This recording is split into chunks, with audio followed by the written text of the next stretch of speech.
everybody. We have Joanna Landrum with us today for the mother story. And she's going to share with us her experience with PMADS and motherhood in general. And so she's a member of the Motherhood in the Raw group. And she's been a really strong supporter of the community, both in our group and within the community in general. So, hi, Joanna. Thanks for joining us and tell us Hi. about you. Yes, so I started Sunshine for Seniors last year, which was intended to be a toddler play group that meets at senior homes. And COVID kind of threw us for a loop with that, and so it's a bit on pause, but we're looking forward to joining them again whenever we're able to, whenever it's safe. We really miss playing with them. Yeah, I'm sure they miss you too. Yeah. Um, yeah, that was something that when I saw that you had started it, I was like, this is going to be awesome for the seniors because I know my parents get such joy just from watching the kids. Yes. It brings Yeah, so much sunshine into their life. yeah, yeah. It's a perfect name for it too. Yeah, so let's start from the beginning because motherhood kind of, really starts in pregnancy. Yes. You start to feel all those hormones kick in and just all the little fun joys and also crazy cramps and all that stuff. So tell us about your pregnancy and how that was for you. So my pregnancy is actually where, I struggled with mental health before I was pregnant, and it just kind of took a dive right before I became pregnant. My father-in-law actually passed away right before I found out I was pregnant. And I actually got into like a crazy car accident right before I found out I was pregnant. There was a lot of weird stuff going on. And so my father-in-law passing away, that was like just a ton of grief. And like it was joyful to find out I was pregnant, but it was like on top of this is kind of a lot. And then I was also like at an verbally abusive job, where we were like really verbally abused day in and day out, and there was nothing we could do about it because the HR person was married to the boss, very healthy.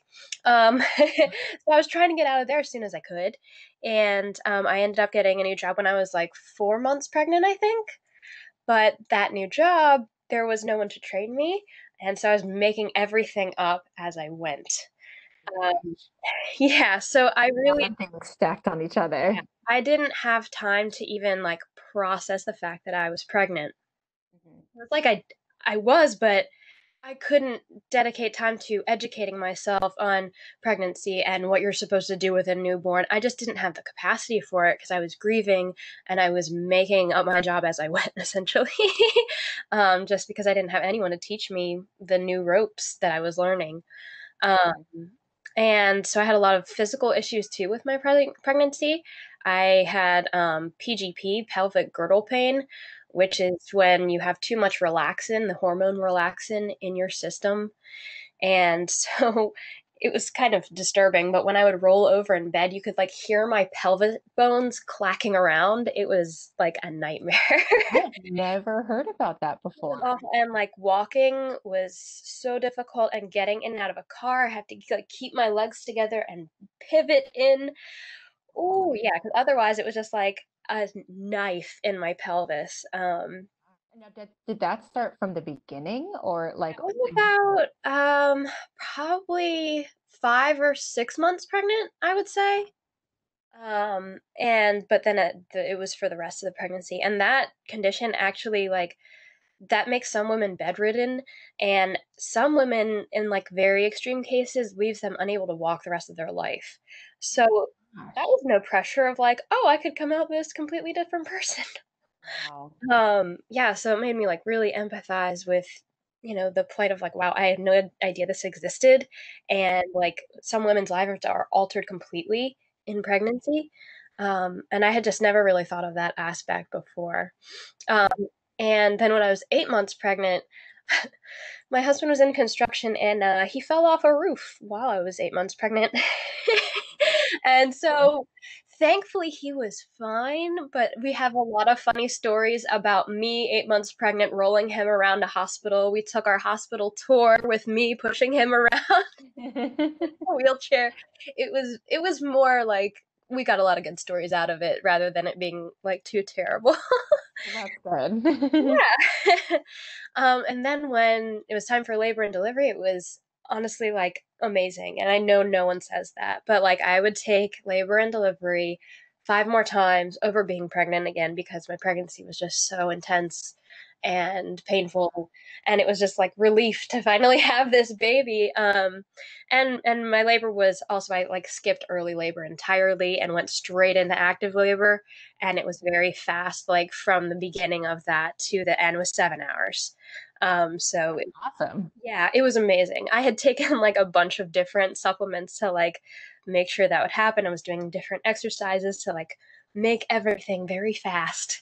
Because Mhm. even though, like, I really just wanted to make it efficient. I'm a super highly efficient person, so, like, whatever I can do, I'm gonna make this easy.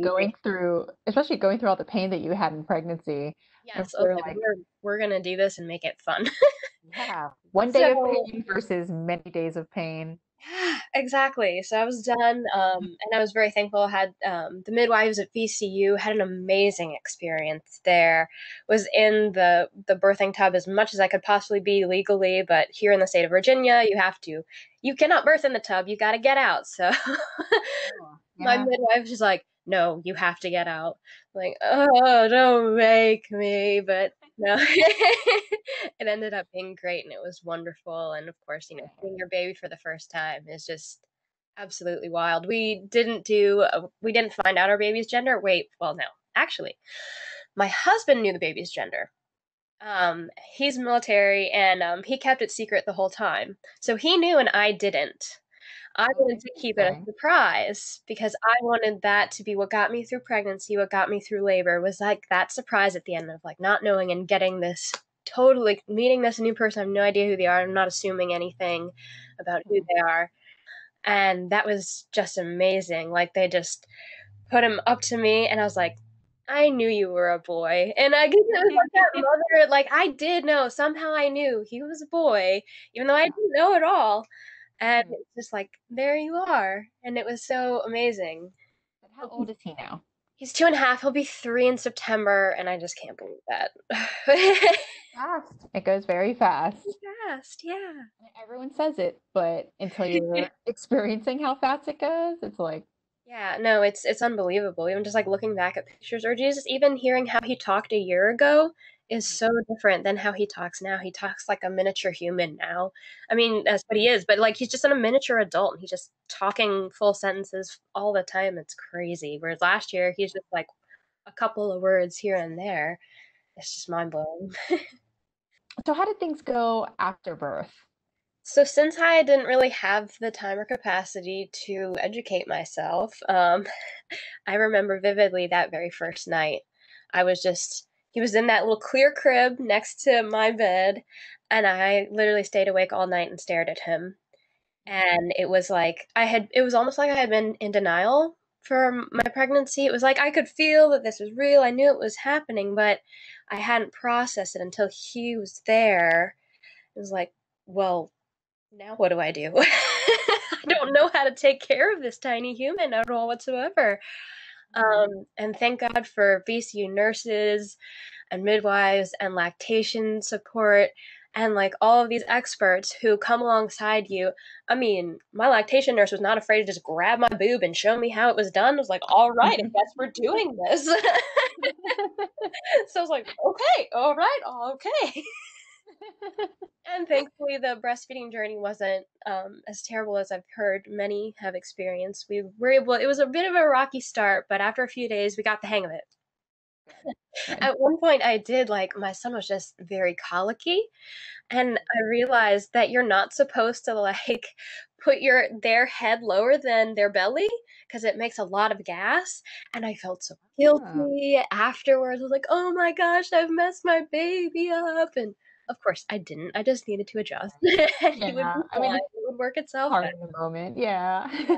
But of course, the mom guilt so heavy, and Mhm. we had our witching hour, times at the beginning there, and that was a nightmare. Just to sometimes get him to latch in those witching hour times. I would be bouncing on a yoga ball trying to get him to latch. It was like the stuff we would do, and my husband's like holding water for me while I'm bouncing. And I was like, we're gonna make it, aren't we? It was insane. And even try and like get him to sleep sometimes, but I'd be like bouncing on the ball, like, just go to sleep, I'm gonna die. So yeah, that I those it seems like that's so far behind me now, but I do remember those times vividly. And I think the anxiety, I mean, I could tell it was like, I don't think this is normal. When I was like, I think my son around 2 weeks or so old, he got pink eye. And I just woke up to him with one eye completely crusted over, and I felt the most terrified I had ever felt in my entire life. I was like, "Oh, he's gonna die. He's there. I've ruined my child. Oh, what have I done? We have to go to a hospital." And my husband's like, "Whoa, whoa, whoa, whoa, whoa, whoa, whoa. Let's take a breath. Let's back up. Let's call the doctor. Let's see." And of course, they give him a cream, and he was fine by the evening. Of course. And I was like, it was kind of weird that I went that far off the deep end really, really quick. Yeah, like full blown panic attack out of that. And I was like, that was kind of weird. But I also didn't have time to like process that until it was like hindsight almost. Because then when you're in the trenches of motherhood, you don't really have time to think about, well, was that normal? You're just like, well, now the next thing. Keep him fed, keep him watered, keep him clean. So it was just like, it wasn't until later on that I was like, that was a really big indicator that something was really wrong with my mental health. And then I think similarly, when my son started solids, he had some violent reactions to some foods, and I went into beating myself up of like, oh no, I've done this to him. Oh no, it's my fault. And of course it's not. I had some random mother tell me that like it was because I vaccinated him that he was going to have food allergies now. And I was like, oh, yeah, it was like, oh, I could, like in hindsight, I really want to murder that mom. Like, you can't say that to a new mom who is Yeah. already beating themselves up and has no idea what they're doing. Mhm. And so I thought, oh, what are we going to do? And of course, like, my husband balances out kind of my intensity. And my husband said, like, so if he has food allergies, he has food allergies. I would rather him have food allergies than be dead from some disease that could have been wiped out by a vaccine. I was like, wow, okay, yes, thank you for putting that in perspective. Yeah, we're making the right choice. And in that time, I also really learned to listen to my mother instinct that like I've never heard before because I wasn't a mom. I was learning how to listen to that voice, and something in me just said, just stop with all the solids, breastfeed him for 2 weeks, and then try again. And I was like, all right, can't hurt.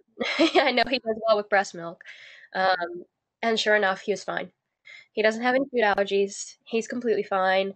And just looking back on that was like, just, it really marks like, yeah, that anxiety was just so intense. And I Mhm. just had so much fear about messing up my child. And I eventually, like, in that, it really helped me let go of like, I'm gonna make mistakes. I am learning and I need to accept that I'm learning. Mhm. And and we're gonna figure this out together, me and my husband as a team. Like I'm not fully alone in this, and he can help me find the right path. We'll find the right path together to help Mhm. our son. So, Really great perspective because I think a lot of moms do feel alone, they're especially if they're having those anxiety spirals that they don't recognize. mhm, But yeah, leaning on your partner can sometimes feel so hard. So mhm. I'm glad you felt, that you could do it as a team. Yes, I am very thankful. He balances out my crazy, so to speak. He's like my anchor and helps me through a lot of stuff. He's your yoga ball. Yeah. I'm always the one sometimes. But and let's see, around that same time where we started solids was also when my period returned, and even though I was breastfeeding and I still breastfed for another year, Aunt Flo decided, yes, now is the time to just wreck your life further. And that was when I think I could step back and notice those hormonal changes were really crazy. And I was actually experiencing like a ton of weird symptoms.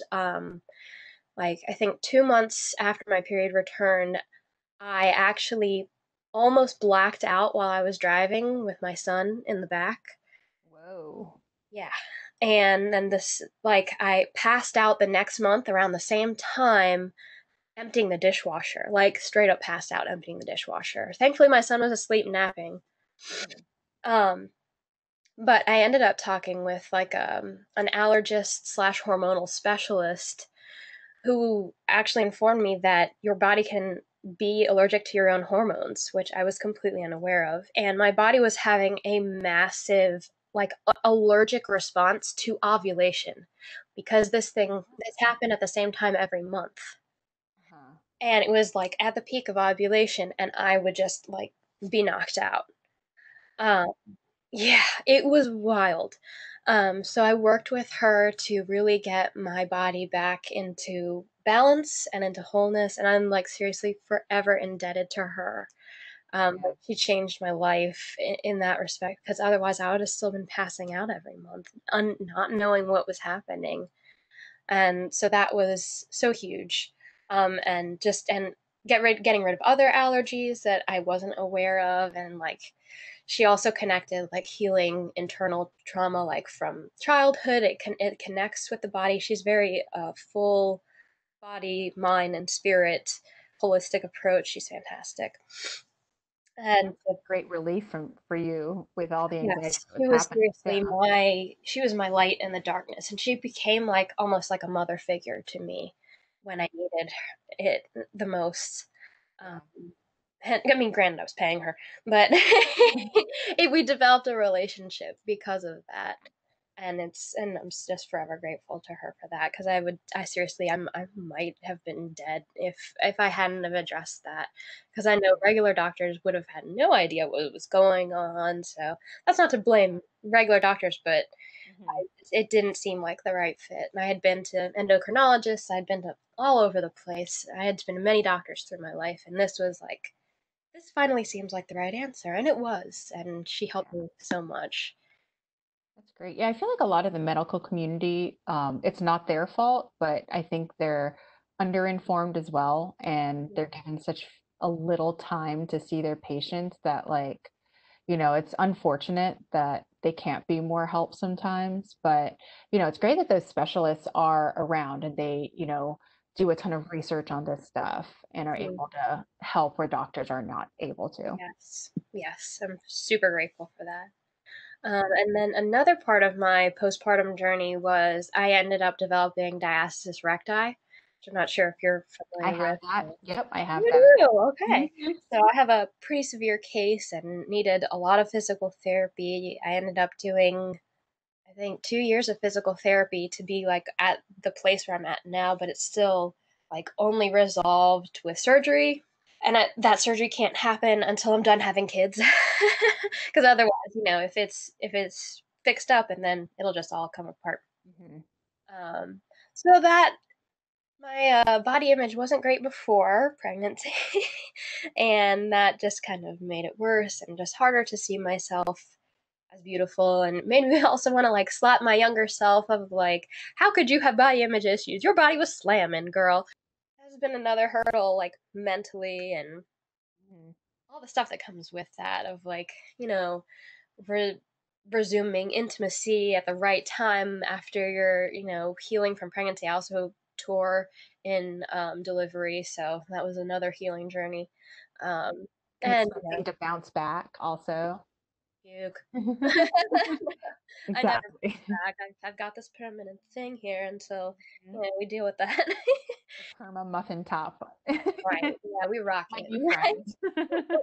This is my souvenir. So Yeah. Yeah. yeah, so that was another hurdle of like, yay, now I have to deal with this on top of everything else. Mhm. Um, and I think, but the most difficult of the postpartum journey was, as you mentioned before, the isolation. And I didn't feel like I had many places to turn to. I didn't have really hardly any mom friends.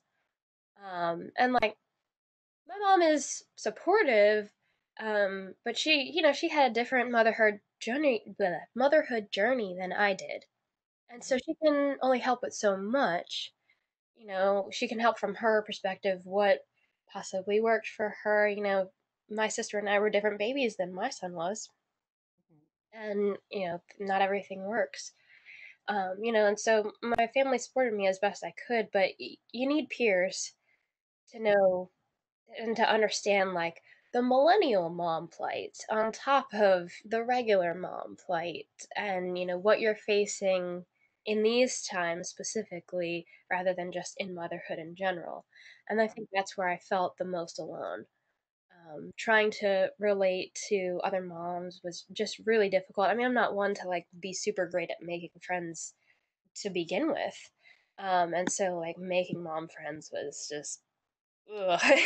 Like dating all over again. Yes, dating, exactly, and that's how I felt of, like, is this speed dating? Like, and you have to jump so many hurdles. Are you anti-vax? Are you pro-vax? Are you anti-spanking? Are you pro-spanking? Like, in addition to just, like, regular friendship, you have all these other things on top of it, like, what's your parenting style? And, all this stuff that's like, ugh, I'll never find someone who's like me.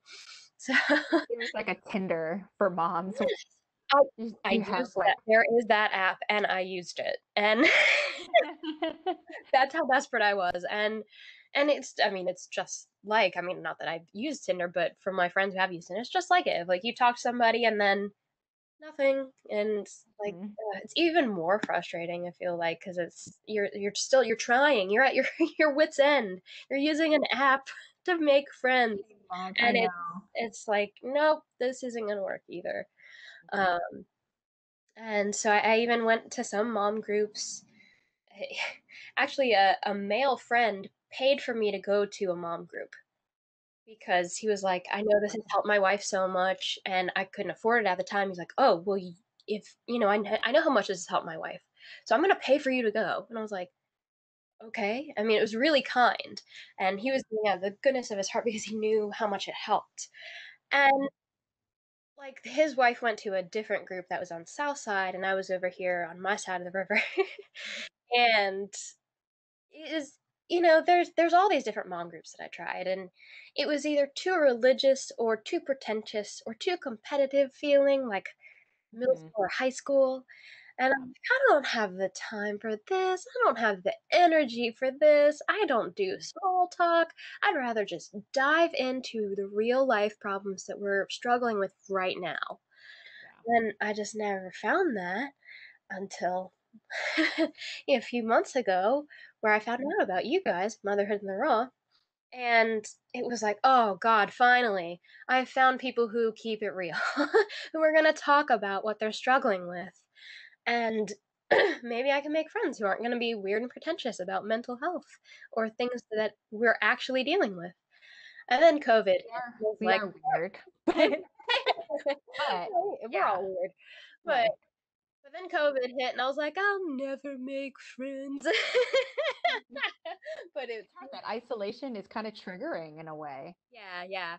But it was honestly, it felt a little more healthy because it's like, well, none of us are making new friends right now, so we're all in this True. together. So I felt a little bit better about it, honestly.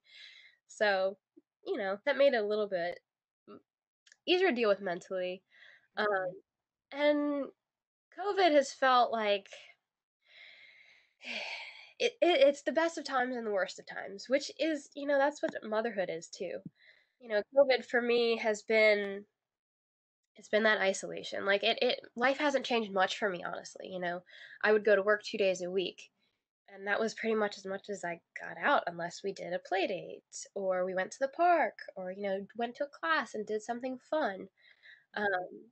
But like otherwise, it's like yeah, my life is pretty much the same. I'm here. I'm raising a child, and hey, everybody, this is how motherhood feels like. It's this isolating. It's this fun. Isn't it great? Yeah. And so that it was like, life hasn't been too drastic. Um, Mhm. and, I'm with my husband and son 24/7, the two people I love the most. But I'm with my husband and son 24/7. And so it's the best of times and the worst of times. I was gonna ask, like, how, I mean, I don't know if you had recognized your anxiety symptoms before COVID, but how has your anxiety been during the pandemic? Like, do you feel that spiral happening? Do you feel it lessening? So I recognized before COVID that I think I might need some help with this. And I was actually, I think like a month before COVID, I was talking with like a mom acquaintance who has never really opened up to me.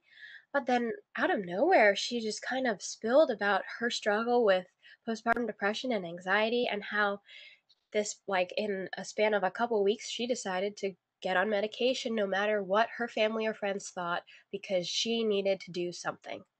I was Mhm, like, wow, like this is like so random and out of nowhere, but thank you for sharing this because I needed to hear that. And it was a push I needed to yeah, I don't think I can do this by myself. I mhm, don't think I can keep fighting this day in and day out. I need some sort of ability to pull out of this. And so like the week things started going crazy with COVID, I actually went to the doctor and asked for a prescription for medication for anti-anxiety slash mhm, antidepressants. And it took me a whole nother month to start them because I was just afraid of what would happen. I think I tried it one day and I just felt so wonky and weird because, getting on a medication, it can be a challenge. mhm, And then I read about, well, if you do it half step, like cut it in half, and then you kind of do that for a week, and then you gradually build up more. And so that's what I ended up doing about a month later. I gradually weaned on, and thank God I did that when I did because my husband ended up getting fired about a month later, and I honestly wouldn't have been able to handle that without some sort of medication. And so it's been really nice to almost feel like myself again, I would mhm, say. I feel like I have a choice more rather than just constantly being in this weird space or just like my heart racing and my head, just all these different thoughts, and now I can kind of focus and just be able to listen more almost. It's like all the 57 tabs I had in my browser, I've got like 17 tabs now. yeah. It's like So it's easier like to kind of clear things out in a yeah, way. it's like Yeah. I've been able to like organize my brain a little, and it's incredible. It's it's just day and night almost.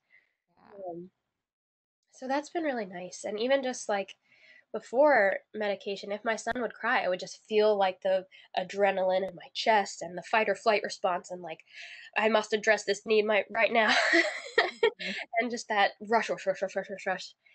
And now it's like, so what's going on? And I'm like, who is this girl? I'm like, who is this? What is this? And I'll find Like, myself I even remember you. You were able here to like before. calm my husband down when he's kind of elevated. I'm like, hey, let's take a breath. I'm like, who is she? Hey, girl.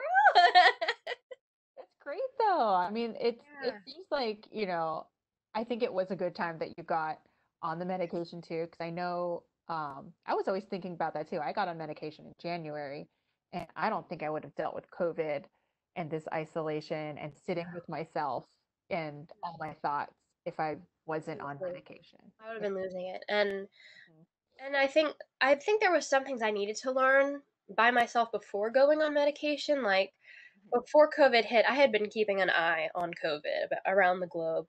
I mean, I'm just a paranoid person in general, so I have kept an eye on pandemics whenever they've happened. I feel Um, you on that. I'm like, I'm gonna keep a pulse on this. Yeah. Um, and so I had been preparing in small ways over like a couple months before COVID reached here. And we actually did all our preparatory shopping about 2 weeks before anyone really started shopping here or going Oh my crazy. God, we're so alike. We did the same thing. I'm not getting caught off guard. That is not who I am. Mhm. And so it was honestly the first time in my life where I felt grateful for being paranoid.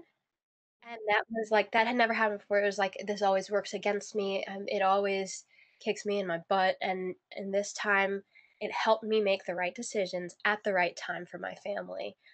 Mhm. And I'm so grateful for that. I'm so grateful I wasn't caught off guard. Mhm. And so that was really strange that it took a pandemic for me to be thankful for myself. Um, Yeah.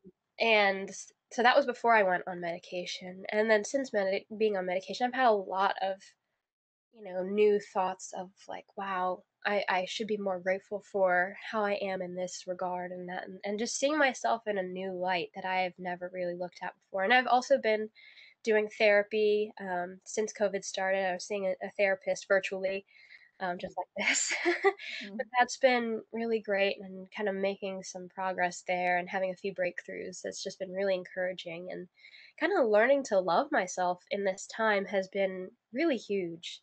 And I am really thankful for that.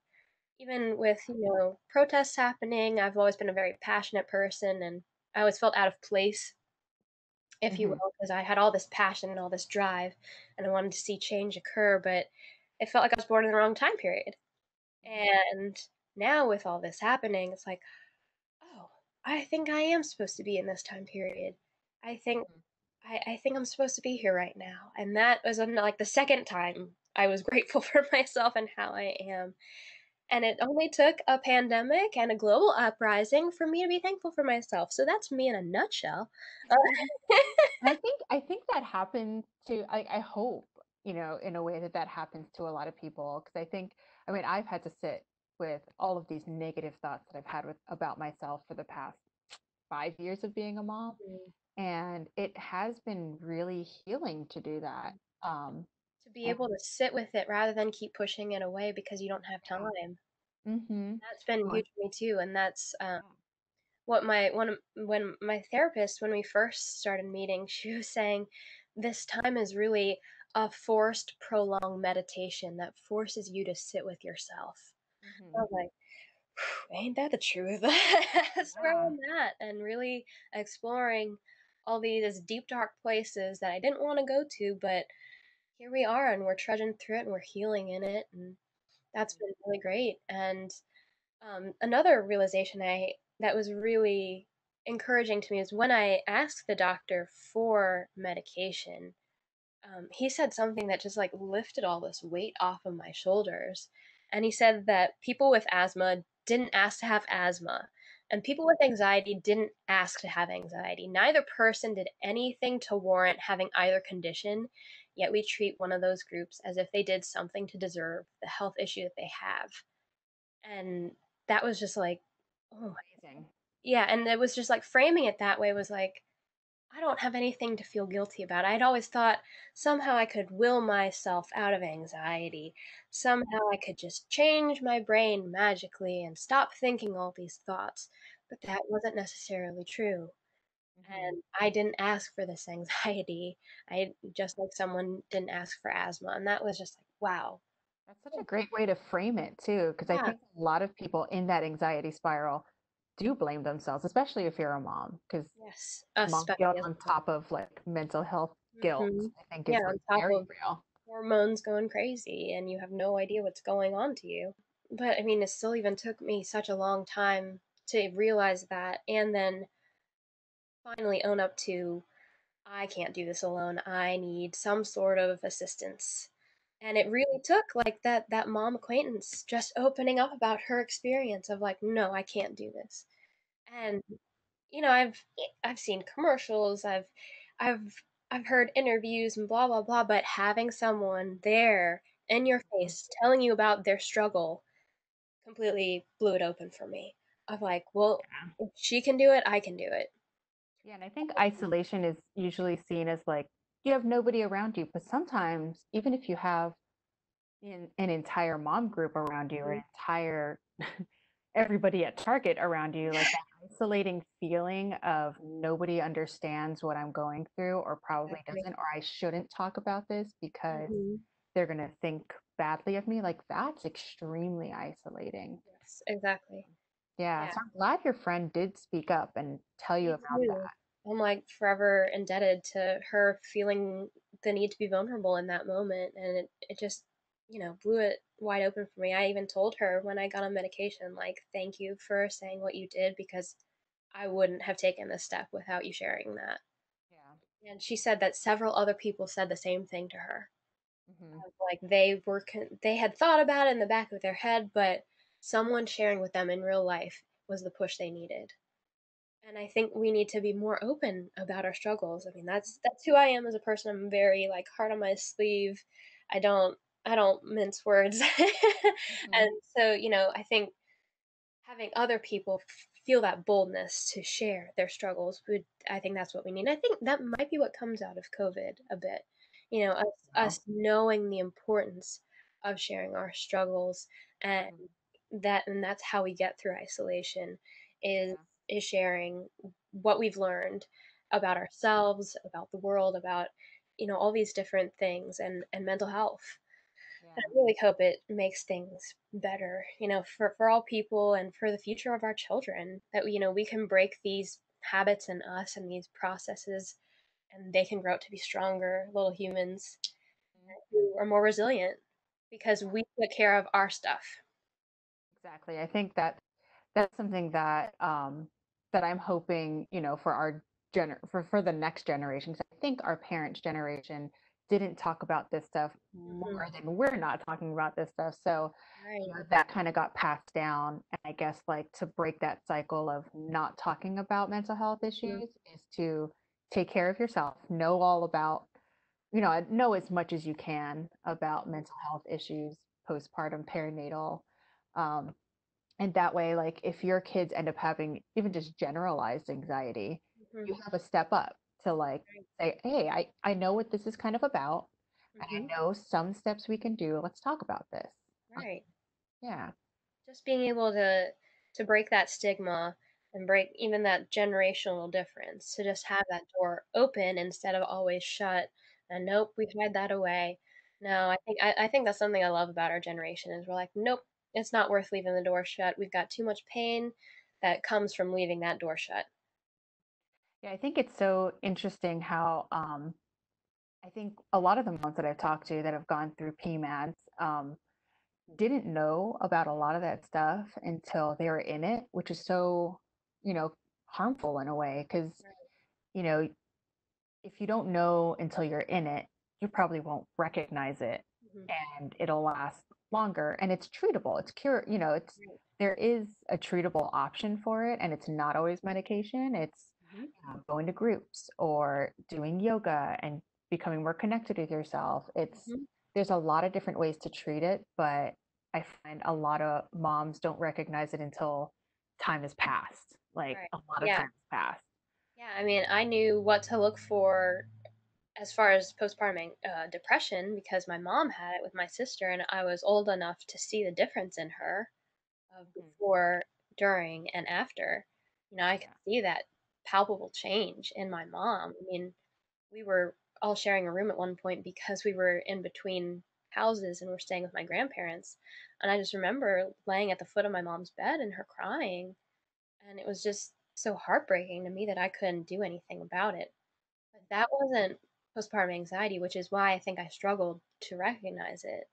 Yeah. Because there's no it's not something you can recognize in someone so much. Yeah. They're just really spun up or easily agitated, and it's a lot more different to recognize in someone else and in yourself. Like you can feel like, what is going on? Why am I so tense? Why am I flying off the handle? But you don't necessarily know it might be like a chemical or hormone imbalance in you that you need help with. I feel like depression is just a lot easier to recognize than the anxiety to know how bad it truly is and that you need assistance.